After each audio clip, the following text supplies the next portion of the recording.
Deux armées, un même pays, un même peuple, 25 ans d'écart. La première armée affronte le monde entier pendant 4 ans et frôle la victoire totale. La seconde conquiert la moitié de l'Europe en 2 ans seulement, puis s'effondre. Le pays lui-même disparaît de la carte. Pourtant, c'est la même nation, la même efficacité allemande, la même tradition militaire. Pourquoi l'Allemagne nazie de 1939 semble-t-elle plus puissante que l'Allemagne impériale de 1914 ? À première vue, la technologie et la tactique, mais en réalité, un colosse aux pieds d'argile. Le public voit le blitzkrieg contre la guerre des tranchées. Les chiffres et la capacité industrielle racontent une autre histoire. L'illusion de force commence à se fissurer dès que la pression augmente. Sur les images d'archives, on voit les divisions de Panzer entrent en Pologne. Les Stuka hurlent dans le ciel. C'est l'image de la guerre moderne. Maintenant, élargissons le cadre. Juste derrière ces chars d'assaut, 750 000 chevaux tirent des wagons de ravitaillement. Des chevaux. En 1939. Ce détail change tout. Il montre la différence entre la puissance réelle et l'illusion de puissance. La logistique ne suit pas le rythme des moteurs. Mais ce n'était que le début de leur problème. À l'image, une carte de l'Europe qui change de couleur, mais les usines ne tournent pas à plein régime. Quelle Allemagne était la plus solide face au choc d'une guerre totale ? La réponse se trouve dans les stocks de matières premières. L'acier, le charbon et le pétrole ne mentent jamais. Le mois d'août. C'est à ce moment précis que tout commence pour les deux époques. Regardons l'état des forces en présence au moment du déclenchement des hostilités. L'histoire s'est jouée sur ses premiers kilomètres. 1914. L'Allemagne mobilise ses troupes pour la guerre. À cet instant précis, elle possède la deuxième économie la plus puissante de la planète. Seuls les États-Unis produisent davantage de richesses. L'industrie allemande domine l'Europe sans partage. 17 600 000 tonnes d'acier sortent des usines chaque année. En comparaison, la Grande-Bretagne n'en produit que 7 800 000 tonnes. La France plafonne à 4 600 000 et la Russie à 4 200 000.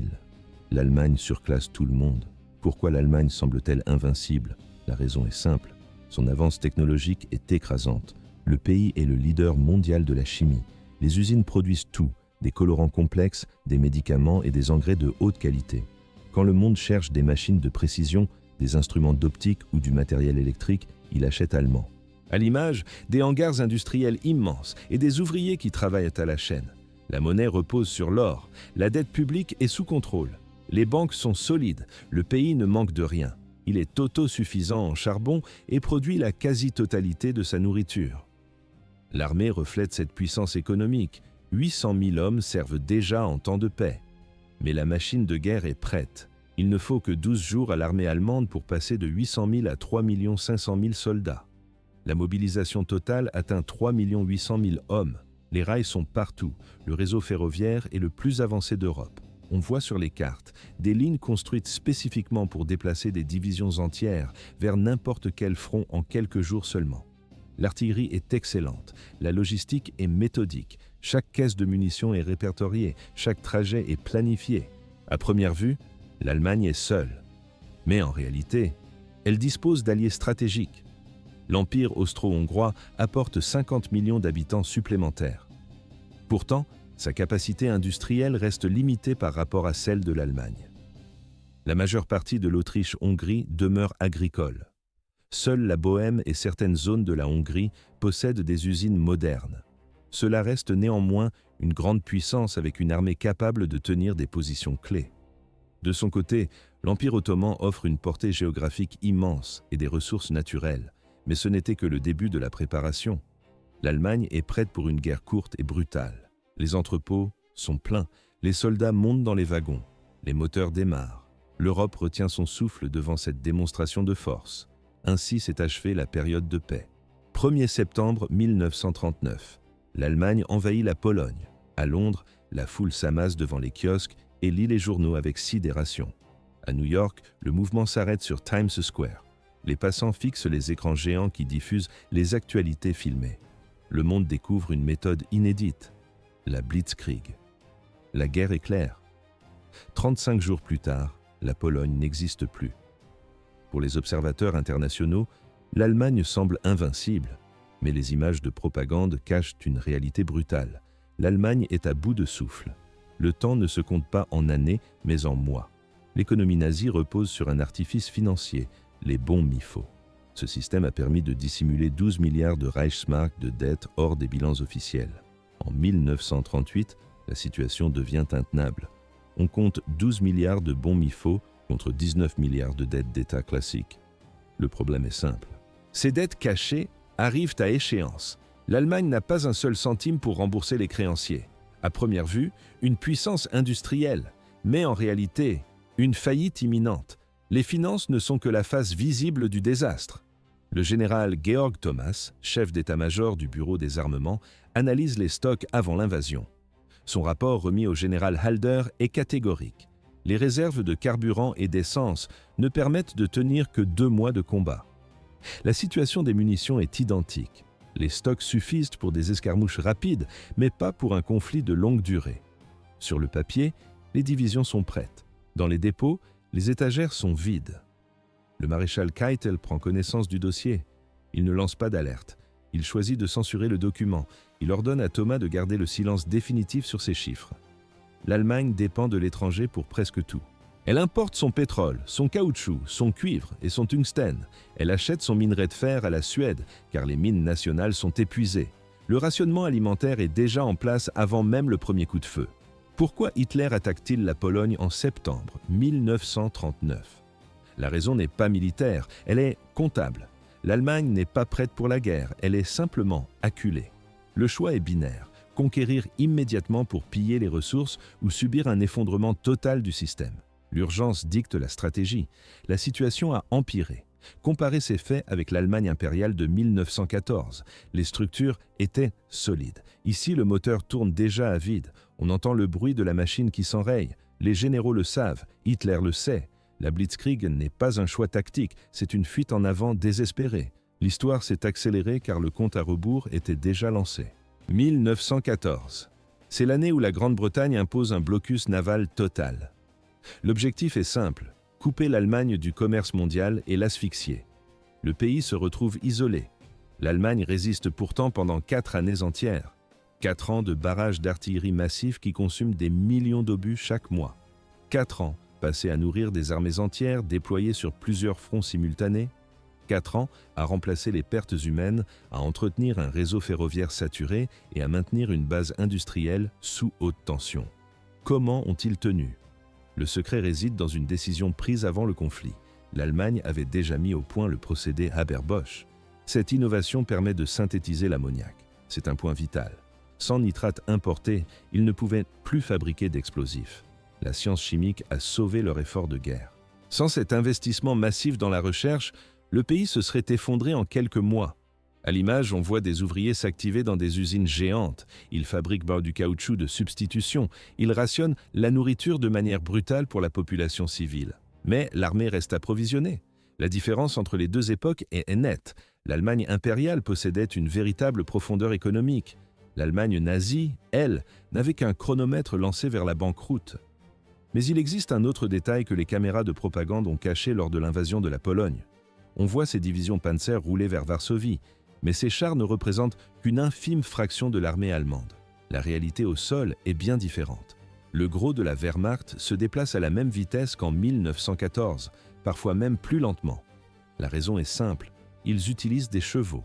Près de 3 millions de chevaux et de mulets sont mobilisés par les Allemands durant la Seconde Guerre mondiale. Les chiffres sont massifs. On estime que 750 000 de ces animaux sont tués au combat ou d'épuisement. En moyenne, 1 100 000 chevaux servent dans l'armée à chaque instant du conflit. Les célèbres divisions Panzer occupent tout l'écran dans les films d'actualité. Mais derrière le métal, la masse de la Wehrmacht avance au rythme des chariots de bois. Est-ce un choix tactique ? Non. Est-ce par tradition ? Absolument pas. L'Allemagne n'a simplement pas les moyens de se mécaniser totalement. Le pays manque de pétrole pour faire rouler des camions. La capacité industrielle est insuffisante pour construire les moteurs nécessaires. Il n'y a pas assez de caoutchouc pour fabriquer les pneus. À l'écran, on observe des colonnes de soldats à pied entourés de bêtes de somme. L'armée la plus moderne du monde dépend en réalité d'une logistique du 19e siècle. Le moteur à explosion était un luxe qu'il ne pouvait ne pas généraliser. La machine de guerre allemande était un géant aux pieds d'argile. 1914. L'Allemagne impériale déplace ses armées par rail. Elle possède l'un des réseaux ferroviaires les plus denses de la planète. Les locomotives, les wagons et les rails sortent des usines nationales. Tout est conçu pour une seule mission, la mobilisation militaire. C'est rapide, efficace et durable. En 1939, l'Allemagne nazie est différente. Elle dépend encore massivement des chevaux. La mécanisation totale exige des ressources que le régime ne possède pas. La marine montre le même contraste. En 1914, l'Allemagne dispose de la deuxième puissance navale mondiale. Sa flotte de haute mer aligne des dreadnoughts modernes. Ces navires peuvent défier directement la Royal Navy. C'est le résultat de 10 années de construction et d'investissement massifs. En 1939, la marine de Hitler est dérisoire. Quelques cuirassés, quelques croiseurs lourds, une petite flotte de sous-marins.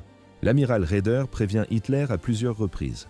L'Allemagne n'est pas prête pour une guerre navale contre la Grande-Bretagne. Le plan Z devait construire une flotte capable de rivaliser avec Londres. Mais son achèvement est prévu pour 1948. Le calendrier approuvé début 1939 fixe cette date limite. À première vue, une puissance conquérante, mais en réalité, une marine en sursis. Si la guerre éclate maintenant, la marine ne pourra mener que des opérations limitées. Elle devra espérer un miracle. Pourtant, le général Halder lance l'invasion de la Pologne. La stratégie ne repose pas sur une guerre longue. Le plan consiste en une série de guerres éclairs. Écraser la Pologne en quelques semaines. Écraser la France en quelques semaines. Écraser l'Union soviétique en quelques semaines. L'objectif est de saisir les ressources ennemies avant l'épuisement des stocks nationaux. L'erreur était interdite. En Pologne, cela fonctionne. 5 semaines de combat. En France, cela fonctionne aussi. 6 semaines seulement. Mais ensuite, vient l'Union soviétique. Le général Halder, chef de l'état-major de l'armée, tient son journal intime pendant l'invasion. Ses premières notes respirant la confiance. Les soviétiques s'effondrent. La victoire est une question de jours, mais en décembre, le ton change radicalement. Juin 1941. L'Allemagne attaque l'URSS. 3 millions de soldats, 3000 chars, 2000 avions. C'est la plus grande opération militaire de l'histoire. À l'image, une ligne de front immense qui s'ébranle. Le plan est strict. Éliminer l'Union soviétique en 6 ou 8 semaines, saisir le grain ukrainien, prendre le pétrole du Caucase, capturer les usines de Russie occidentale, puis faire demi-tour vers l'ouest pour régler le compte de la Grande-Bretagne. Mais ce n'était que le début du désastre. Les notes de Halder datées de juillet montrent encore de l'optimisme. Il croit que le géant de l'Est est déjà à terre. La réalité du terrain va bientôt briser ses certitudes. Ainsi commença l'engrenage. Août 1941. Hitler affiche une confiance totale devant les caméras. Mais les rapports d'état-major racontent une autre réalité. Le dictateur sait que la logistique est dans l'impasse. Les réserves de carburant s'épuisent. Les stocks de munitions ne permettent plus un combat prolongé. Hitler exige l'offensive malgré tout. Pourquoi lancer l'assaut dans ces conditions? La réponse est simple. Il refuse de voir l'évidence technique. Début décembre, les forces allemandes arrivent à 20 km de Moscou. À l'image, on voit des officiers pointer leurs jumelles vers l'horizon. Ils voient les tours du Kremlin. Ils sont si proches, mais ils ne peuvent plus avancer. 5 décembre 1941. L'Union soviétique lance une contre-offensive massive. Le piège se referme. L'hiver de 1941 est le plus froid depuis plus de 2 siècles. Le thermomètre chute à moins 40 degrés Celsius. Sur le terrain, la situation est catastrophique. Les soldats allemands n'ont pas de vêtements d'hiver. Leur équipement n'est pas conçu pour ce froid extrême. Les moteurs des chars refusent de démarrer. Le mécanisme des fusils s'enraye à cause du gel. Les hommes frappent le métal pour dégager la glace. À l'inverse, les troupes qui les percutent sont fraîches. Ce sont les divisions sibériennes. Des soldats professionnels formés à la guerre polaire. Ils disposent de tenues blanches matelassées et de matériel adapté. L'offensive allemande s'arrête net. Puis, elle recule. À première vue, c'est une retraite tactique. Mais en réalité, c'est un tournant historique. L'Allemagne nazie fait face à ce que Hitler craignait le plus. Une guerre d'usure interminable contre un ennemi capable de remplacer ses pertes. Un ennemi qui dispose de ressources colossales. Un ennemi qui ne s'effondrera pas. C'est exactement ce que l'Allemagne impériale a subi pendant 4 ans. Un combat simultané sur plusieurs fronts. Un blocus naval qui coupe le commerce mondial. La première version du Reich a tenu 4 ans. Elle n'est tombée que lorsqu'une révolution interne a détruit le gouvernement. L'armée de 1914 n'avait pas été vaincue sur le champ de bataille. La ligne Hindenburg était intacte. Les troupes occupaient encore le territoire étranger. C'est le front intérieur qui a lâché. Le système politique s'est brisé. Mais, économiquement, ils ont résisté 4 ans malgré l'isolement total. L'Allemagne nazie est incapable de tenir une seule année à ce rythme. 1944. Berlin racle le fond du baril. Les autorités mobilisent des adolescents et des vieillards. Les pénuries de carburant clouent les avions au sol. Les chars restent immobiles dans la boue, sans une goutte d'essence. Les usines sont bombardées jour et nuit par les Alliés. On entend le sifflement incessant des sirènes d'alerte. La position stratégique est encore plus désastreuse qu'en 1914. À l'époque, l'Empire pouvait compter sur des alliés actifs sur le terrain. En 1939, Hitler est seul. Le Japon mène sa propre guerre en Asie. Tokyo est trop loin pour aider Berlin. Le Reich est isolé dans un étau de fer. L'histoire s'arrête là pour la stratégie de conquête rapide. 22 juin 1941. L'Allemagne envahit l'Union soviétique, mais à l'Est, le Japon reste immobile. Tokyo ne bouge pas. Pourquoi ce silence alors que l'allié allemand attaque? La réponse tient en 2 mots. Khalkhin Gol. En 1939, l'armée rouge a écrasé les forces japonaises lors d'une bataille frontalière décisive. Le choc est brutal. Les généraux japonais comprennent une chose, affronter les soviétiques coûte trop cher. Tokyo change de stratégie et se tourne vers l'Asie du Sud-Est et le Pacifique. En avril 1941, soit 2 mois seulement avant l'offensive allemande, le Japon signe même un pacte de neutralité avec Moscou. L'Allemagne se retrouve seule face aux géants soviétiques. La situation avec l'Italie est encore plus grave, bien plus grave. 10 juin 1940, Mussolini déclare la guerre à la France et à la Grande-Bretagne. Sur le papier, l'Italie est une grande puissance. Elle possède une armée massive, une flotte imposante et des colonies en Afrique. Mais en réalité, l'Italie devient un fardeau colossal pour Berlin. 13 septembre 1940. L'Italie envahit l'Égypte depuis la Libye. La riposte britannique est immédiate, c'est l'opération Compass. Les forces britanniques pulvérisent la 10e armée italienne. Le désastre est total. On voit des divisions entières déposer les armes. En seulement 2 mois, 130 000 soldats italiens sont faits prisonniers. C'est l'une des victoires les plus disproportionnées de l'histoire militaire. L'Allemagne doit intervenir en urgence. En février 1941, Hitler envoie Rommel et l'Africa Korps pour éviter l'effondrement total de son allié. 28 octobre 1940, Mussolini attaque la Grèce. Nouveau fiasco. Les Grecs ne reculent pas. Ils contre-attaquent et repoussent les Italiens en Albanie, occupant 25% du territoire albanais. À l'image, des soldats italiens bloqués dans la boue et le froid des montagnes. Hitler est furieux. Le 6 avril 1941, l'Allemagne est forcée d'envahir la Yougoslavie et la Grèce pour sauver l'Italie. Ce détour imprévu a un prix politique et militaire énorme. L'opération Barbarossa est retardée de 5 semaines. 5 semaines cruciales perdues avant l'arrivée de l'hiver russe. De nombreux historiens l'affirment. Ce délai a coûté la victoire à l'Allemagne. À cause de Mussolini, les troupes allemandes atteignent Moscou en décembre au lieu de début novembre. Elles frappent le mur du froid arctique de plein fouet. Le coût en ressources est astronomique. Pour sécuriser les Balkans, l'Allemagne déploie 29 divisions. Elle engage 6 de ses 19 divisions blindées. 1200 chars sur un total de 3200 sont détournés de l'objectif principal. Ces blindés auraient été décisifs en Russie. Au lieu de cela, ils s'épuisent dans les montagnes des Balkans et le sable d'Afrique du Nord. Sur chaque front où l'Italie combat, l'Allemagne doit envoyer des troupes de sauvetage. L'Italie n'aide pas l'Allemagne, elle s'accapare ses réserves. Le contraste avec la Première Guerre mondiale est saisissant. En 1914, l'Autriche-Hongrie avait des faiblesses, mais ses armées ont tenu 4 ans sur plusieurs fronts contre la Russie, l'Italie et la Serbie. L'Empire ottoman, lui, bloquait des forces britanniques et russes considérables dans le Caucase et au Moyen-Orient. Sous le Troisième Reich, les Alliés sont soit impuissants, soit nuisibles. Pour affronter l'Union soviétique, la Grande-Bretagne et bientôt les États-Unis, il faut des partenaires capables de se battre. Hitler ne les a pas. Décembre 1941. Voici le bilan. L'Allemagne piétine en Russie. Son économie ne survit que grâce au pillage des territoires occupés. Ses alliés sont des poids morts. L'Allemagne impériale a connu une situation identique en 1918. Des alliés qui s'effondrent, des ennemis qui se rapprochent et des ressources qui s'épuisent. Pourtant, la première Allemagne a lutté pendant des mois. La seconde s'écroulera totalement en moins de 3 ans. quelle est la véritable différence?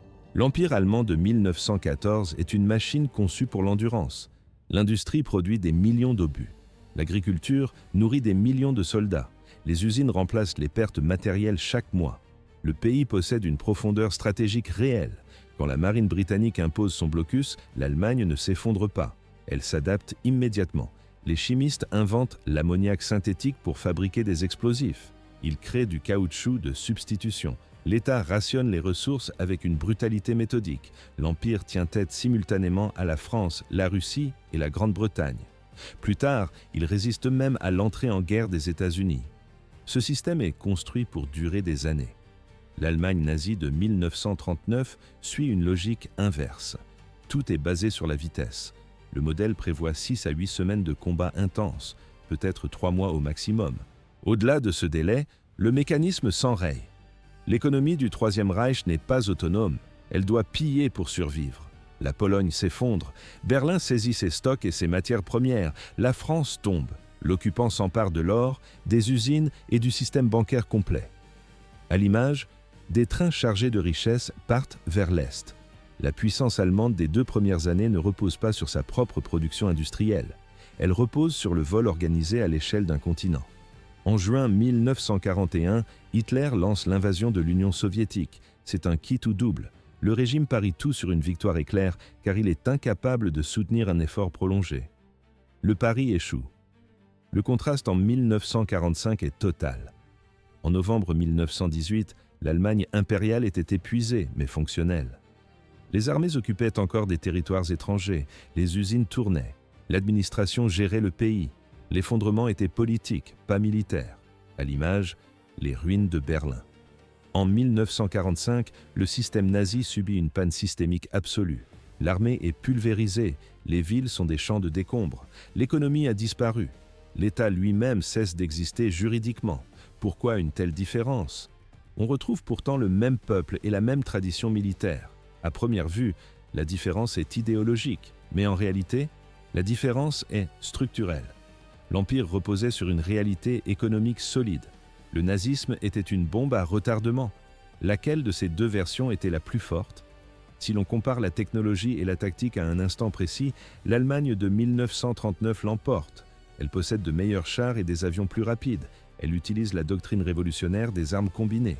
Mais pour gagner une guerre mondiale, l'Allemagne de 1914 était supérieure. L'écart est immense. Car la puissance ne se mesure pas à la force du premier coup de poing, elle se mesure à la capacité de rester debout quand le combat dure trop longtemps.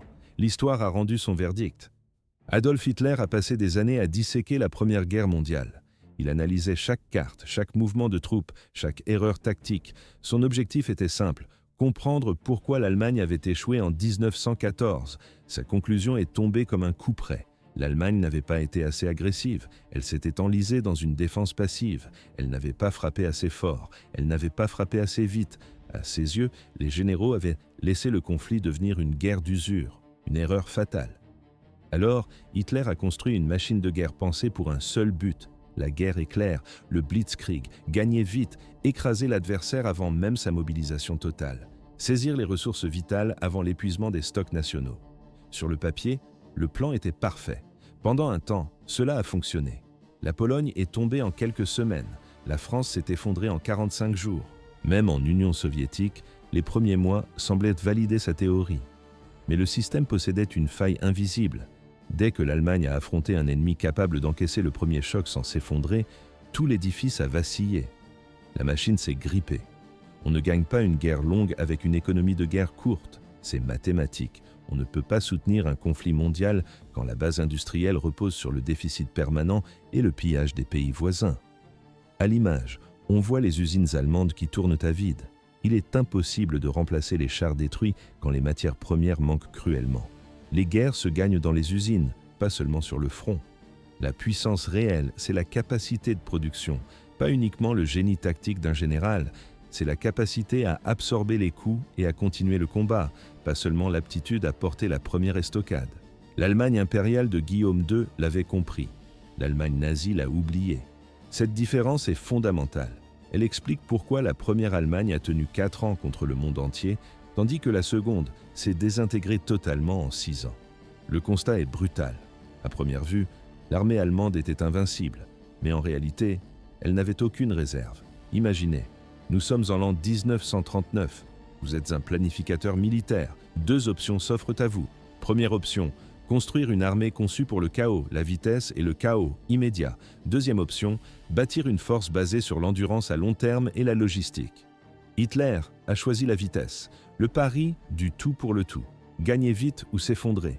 Les Alliés ont choisi l'endurance. Ils ont accepté de construire lentement. Ils ont accepté d'encaisser les pertes initiales pour mieux surpasser l'ennemi sur la durée. L'histoire a rendu son verdict. L'endurance a gagné. Mais en 1939, avant que le premier coup de feu ne soit tiré, quelle stratégie auriez-vous privilégiée? Le pari risqué de la vitesse ou la rigueur de l'usure?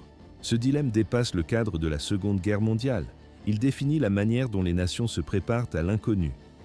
Comprendre la mécanique du pouvoir réel demande de regarder au-delà des batailles. L'économie est le véritable moteur de la stratégie. Ainsi s'est achevée l'illusion de la guerre éclair.